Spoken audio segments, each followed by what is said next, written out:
live feed here on Good my morning, phone good. so I can read your comments. Where am I at? It always takes a minute. Anyways, my name's Curtis. We're here at WCS with Jennifer Marshall, VP of Mission Services at Goodwill Columbus here. I want to thank Jennifer for joining us today in our topic of what are your interests? So I hope those that were around for my video test are back. Oh, here we go. I found it. Okay, so why are interests important when you're searching for a career? Well, you got to know what you're interested in. How are you going to find a job that's going to best fulfill any kind of joy in your life if you don't know what it is that makes you interested in it? You know, do you have hobbies? Do you like to put things together? Do you like to take things apart? That's a hobby some people have. Or do you even just like to read a book, work on a computer? There's even people now, you can surf the internet and get paid for it. I don't know where these jobs are at. I'm trying to find one for myself because that would be awesome. So that being said, we want to just talk about how can you identify those interests and find, and there will be access to an online survey that you can do to kind of help you maybe tailor in and hone in on some of those things that you like to do. All right, Vincent, thank you for coming and joining us today. Hi, Vincent. All right, so without further ado, I'll get in with some discussion here with Jennifer. Or do you prefer Mrs. Marshall? Jennifer's great. Okay, I guess I should have checked ahead of time. That's all right. Can you tell us a little bit about your brief background on your life into the world of employment? Sure.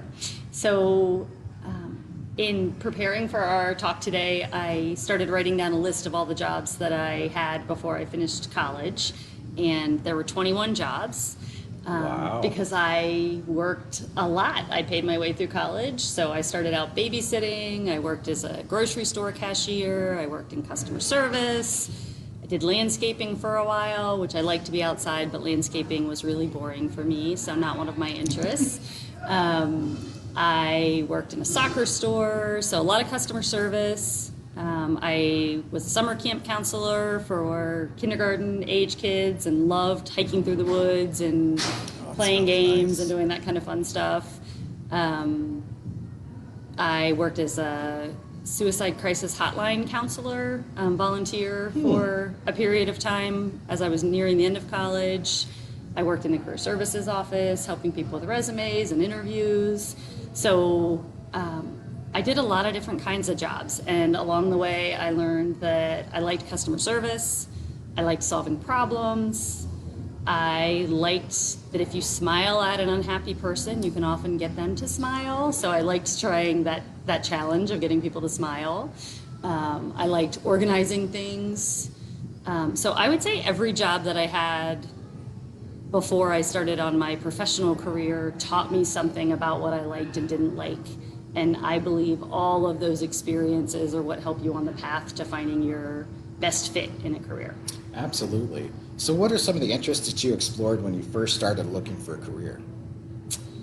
Let's see. I liked helping people. I liked organizing information and making processes simpler. So one of my first jobs out of college, I worked in a psychiatric respite facility. Oh, wow. And it was a relatively new facility that was the last step for someone before being admitted to a mental health hospital. So there weren't a lot of practices and protocols kind of written down. So I was learning on the job, and I put a binder together, and these are all the different things that need to happen. And I learned I'm kind of good at organizing things. And not everyone likes to organize things or put processes in place.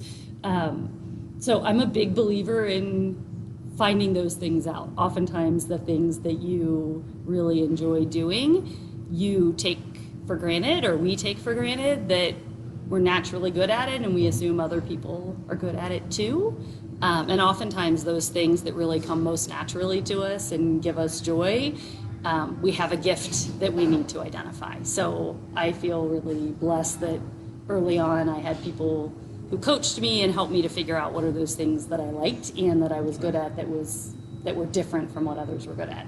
No, that's great. You started to identify some of your strengths and how those could help benefit you in a career. Were there any hobbies that you had that maybe you felt helped you in a career? Let's see. So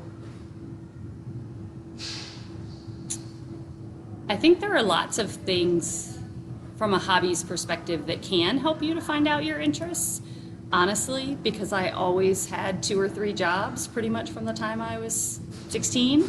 I didn't have a lot of hobbies. Didn't have time for I didn't have time for hobbies, Okay. but having multiple jobs let me learn different things about what I liked and didn't like.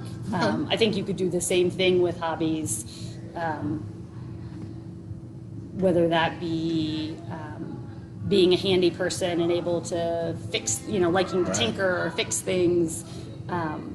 But for me, while I think hobbies are super valuable and you learn a lot about yourself through hobbies, when I was younger at the beginning of my career, I had too many jobs to have hobbies. No, that's understandable. And we actually, we do have a handful of individuals that come here to the workshop who do work multiple jobs.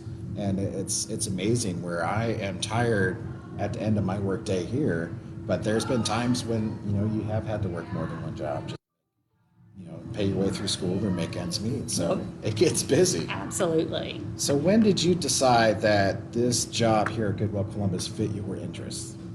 So again, I feel really lucky that early on I was taught that a career is about how you put together your interests and experience and the things that you're good at to find your best fit. So it's a journey. It's what do you take from each job that you learn and how do you build upon it?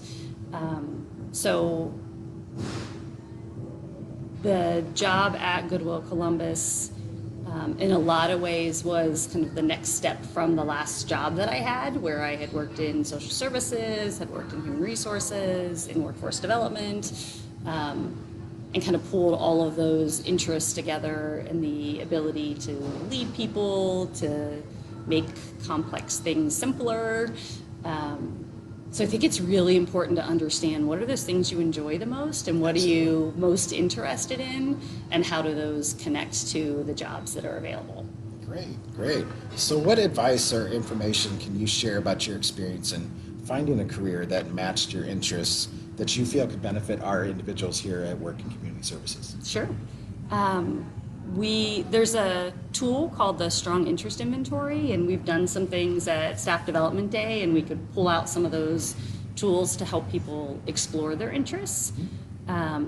Whether you like building and using your hands and being outside, or you like scientific kinds of work, investigating, forensics, criminal, understanding, looking at a crime case. Artistic, you like to create things, whether it's to tell stories, to create artwork. The Strong Interest Inventory uses something called John Holland's occupational theory. So realistic is that hands-on, investigative is kind of scientific, artistic is creative, as you can imagine. Social is helping people. Enterprising is that person who's always looking to start a new business or, try new ideas. And conventional is someone who likes to organize or file. And every job in the United States has a 3-letter code made up of one of those interests. So realistic, investigative, artistic, social, enterprising, and conventional. And so taking the time to really understand what do you like best? What do you most enjoy? What makes you smile? What do you have fun with? And then connecting it to jobs. And then researching, whatever that looks like, going and seeing someone to do a job that you think might be interesting. When I was in 4th grade, I job shadowed an architect. And I loved designing buildings, but architecture seemed really, really boring. So that was a good learning experience early on. Definitely, yes. That drawing buildings and being an architect didn't really jive in my fourth grade mind anyway. Oh, So yeah. getting out to see jobs, people doing jobs that you think might be of interest, process of elimination, eliminating things that really aren't as exciting as you thought they might be, and following down the path, the jobs that you think, Amazing. are exciting, I think is the best way to go about it. That's definitely what I've done over the course of my career. That's great. From an architectural standpoint, I could say it makes much more sense when you can actually go out to the job site and see it going through the process. Because for me, it didn't make sense. All these lines I'm putting on this paper, yes, but once you see it built, you're like, oh my goodness, that's wonderful. Yeah. Almost all of us learn better by experience than we do by observation. So getting our Exactly. hands dirty, trying something out is really good. Exactly. Well, thank you. That is some awesome information, and I hope our guys really take into this wonderful opportunity to listen to someone who has worn a lot of hats, like most of our staff as well. We wear a lot of hats. We have a passion for helping people find jobs, and that's why we're here doing the work that we do here at Working Community Services. So I want to take the time and thank Jennifer for joining us Happy today. to be and here. spreading this information, and it was just I learned something new. I took some notes, so I hope you guys took some notes as well. And so I won't keep you. I know you're a very busy person. You probably That's got another right. Zoom meeting to get to. But thank you again for joining us. And, Absolutely. enjoy Thanks the for rest having of your me. day. Thank you, everyone. Good All luck. right, thanks, guys. I'm gonna keep this going. Okay. I'm gonna keep going. That Thank sounds you very good. much. All right. Thank you. Thank you. All right, guys. Now, let's get into a little bit more of the details of what an interest survey is.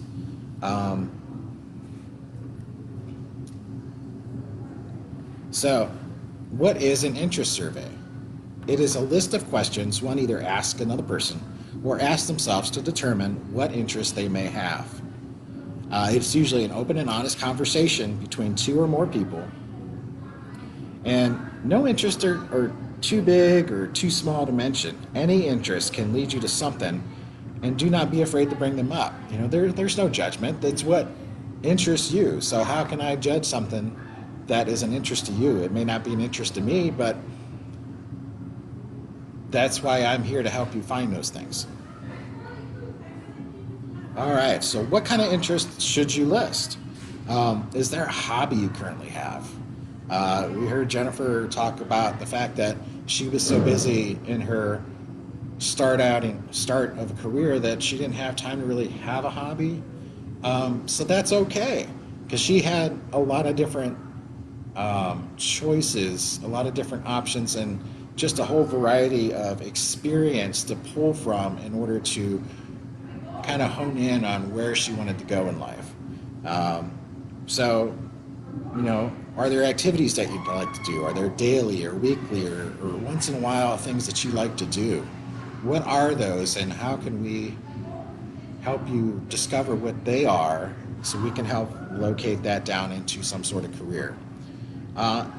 What is your dream career? What do you aspire to be? We've got individuals that we serve that, run the gamut from I want to be a custodian to I want to be the owner of my own company to I want to be a police officer. So how can we help them with this information?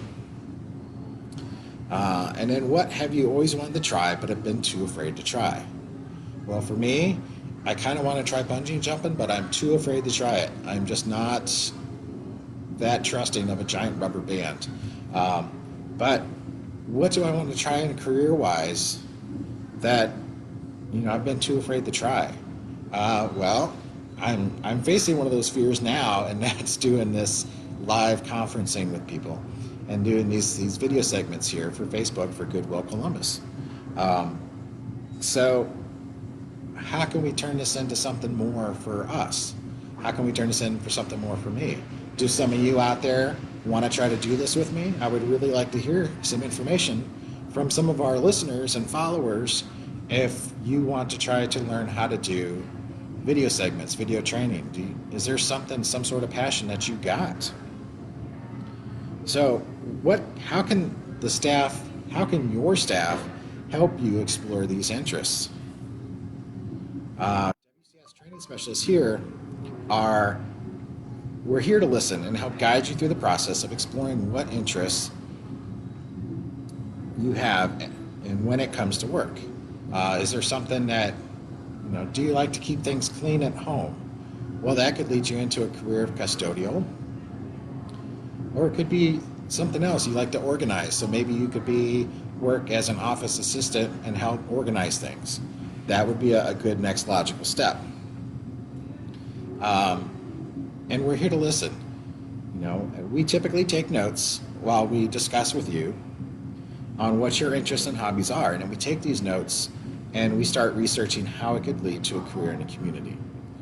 So this is how I would conduct an interest survey, and it's going to be a very platonic, casual, comfortable conversation I'm going to have with somebody. So we're going to sit down and I'm just going to start asking you questions. What do you like to do? Where do you like to go? Are there certain places that you find more enjoyment than others? And there's just a whole bunch of questions I could sit and probably ask you for the next hour, but I don't want to bore everybody to tears. So if I pull from something that I've done here in the past, say someone might be interested in working in a beauty salon or barbershop, how would I then take that information to help find you a career? Well, I would, now that I know what some of your interests are, I'm going to take that and I'm going to find a place to visit, and you can observe how these people work. And for this one individual, we found a beauty salon that was actually a friend of mine. We went and sat, and she got to watch how this beautician went about her business. And it was actually a very busy day, and it turned out to be a very nice trip. So once, the individual can then see that, do they want to experience that? Is that something they want to pursue? What's the next step?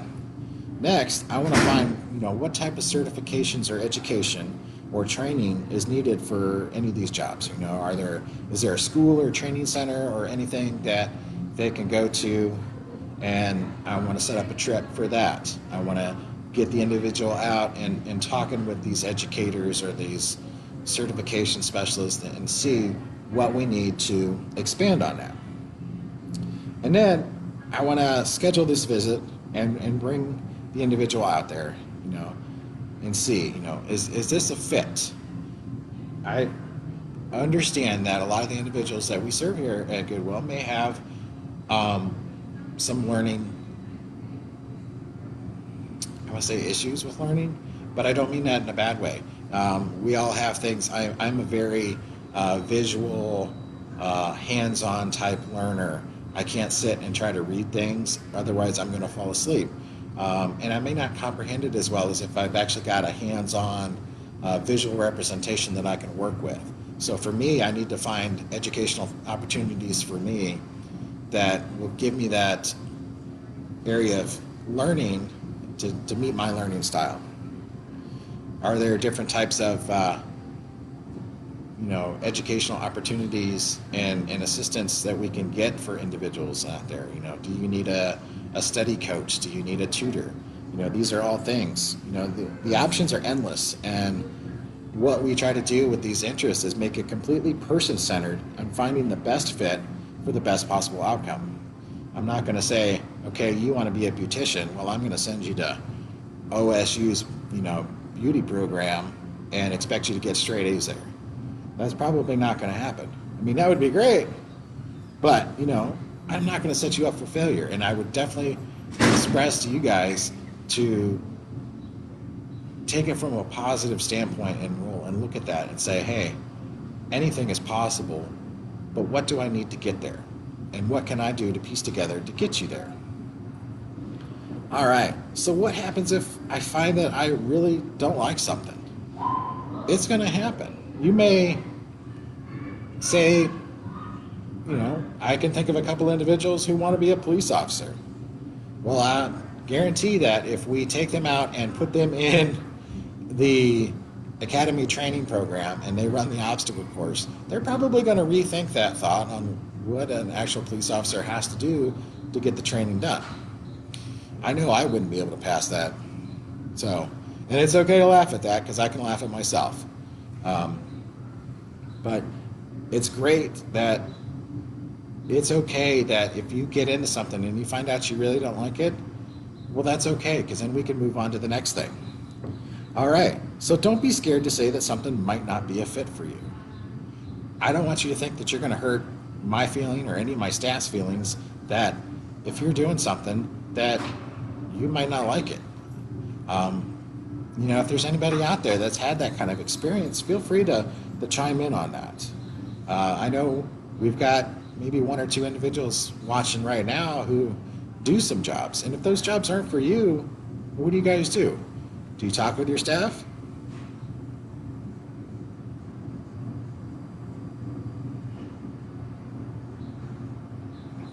A few. All right. So, how about asking questions until you feel comfortable with whether this path is for you or not? Are you comfortable enough with your staff to ask them questions? I'm an open book, and I will listen to anybody ask me questions. I might get a little glassy-eyed if you're telling me a 15-minute story before asking me a question, but I'll be honest about that. What kind of questions, can you ask? Anything. What are the hours of this job? What are the expectations? Do I really have to do this? Yeah, it sounds like a whiny question, but there could be a legitimate concern that an individual is asking why they really have to do something. Nobody's probably ever taken the time to explain things to them before. That's what we're here for. But I can't help you understand what the job expectations are if I just assume that you know them already because you're not asking me questions. Is there a different way that you can be involved in this field that may not work out better for you, or that may work out better for you? Sorry. Yeah. Look on it. Look a little deeper. Is there something, maybe not being a beautician and working with people's hair and dealing with the chemicals and the mechanical equipment is something that is right for you. Maybe the schooling didn't quite work out and you were afraid to finish. Is there something else in the field that you could do? Some beauty school, or not beauty schools, beauty shops, and I'm sure there's some barbershops who are very successful that may have a front desk person, a customer service specialist that helps check people in, helps sweep up areas, help clean things. You're still there. You're still getting the experience. You're still enjoying that. It could be anywhere. You could work in a fast food restaurant and not like the job you're doing. Well, what kind of training and skills do you need to get to the next area that you want to work in? Even in the police field, I'm sure that if we dug deep enough, there might be something, and it might not be a paying job. It could be a volunteer opportunity that you could do to get you that fix, for lack of a better word, of that nagging feeling that you have that you really want to be in the police field. So what does that look like, and how can we help you realize that? And never fear the possibility of not liking something, because even in failure, there's success in finding something else. It's amazing how many hats people can wear in their lifetime, and by hats I mean jobs. Jennifer was talking to us and said, she had 21 jobs that she worked from the time she was old enough to start working and working her way through school and college and that. And, that's a lot. I'm sure if I go back in time, I'm probably going to have a lot of those hats as well. There's a lot of different things. Not everything worked out. I've done custodial work, and, it wasn't for me. I took away a lot of good experience from that job, but I know it wasn't for me. I sold lumber and building materials for a local lumber yard. Again, it was not for me, but I definitely sat and tried to get as much experience from it as I could. It really helped pull me out of my shell. Believe it or not, I call myself a recovering introvert. I used to be very quiet and withdrawn, but when your paycheck depends on the amount of sales that you make, you really want to learn to start speaking up and being more vocal. So that's something that for me, even though selling lumber wasn't for me, I ultimately left that job to pursue something else. I took that as a success, that I found something that can help me, especially in the field I'm in today. So that's a lot of great information that I've shared, and you guys are probably all glassy-eyed as well. I'm going to see if I can do this from a distance, but I do have a survey that you guys can take, and it's all online, and the information comes right to me, and it would really be a great opportunity for you guys to tell me exactly what it is that you like to do. No, we don't want to do that. So, and this is geared towards 3 different fields: retail, fast food or restaurant, and outdoor work. There are other areas in which you can fill out some other interests and hobbies, so this is something that you can consider as well. So if you are working with any of our individuals, especially those that come to work in community services, please encourage them to sit and fill this out. If there are any questions, please feel free to get in touch with me. You can reach me through this page. And that didn't work.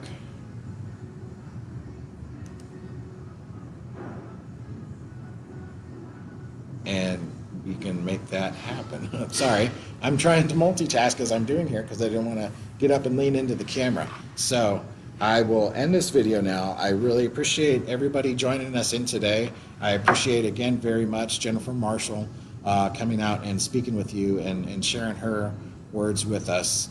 And I really hope those that watched and those that'll tune in later will get something from this as well as we continue learning together. So thank you very much, and I hope you all have a good day. It's